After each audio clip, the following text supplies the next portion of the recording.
Hello বন্ধুরা, আজ অনেক দিন পর বাজার গেছি। আমি বেশিরভাগ রাতেই বাজার যাই, আমি সারাদিন সময় পাই না।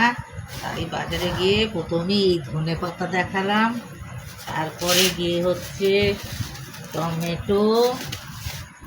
এই বাজার করছি, যা বাজার করছি তাই আপনাদেরকে দেখাচ্ছি। টমেটো, এই হলো পটল, কি আছে, এই যে কুমড়ো, পুঁই শাকটা হারিয়ে যাবে, এই যে পুঁই শাক আর কুমড়ো, এটা ভালো ঘন্ট হবে।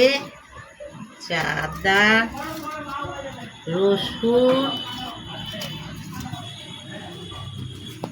আদা রসুন, এই যে আলু, আলু বেশি খাই তাই এক গাদা আলু নিয়ে এসেছি।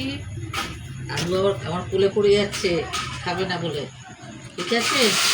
এই যে পেঁয়াজ, এরপরে মাছ, মাছের সব কি দিয়েছে, এই যে ভোলা মাছ। ভোলা মাছ আমার ছোটো ছোটোর বেশি প্রিয়, এটাই ভোলা মাছ নিয়ে এলাম। বেলে মাছ অনেকদিন খাইনি, তাই বেলে মাছ যা পেয়েছি বাজারে সব তুলে এনেছি। ঠিক আছে বন্ধুরা, বাজার গেলাম, এই বাজার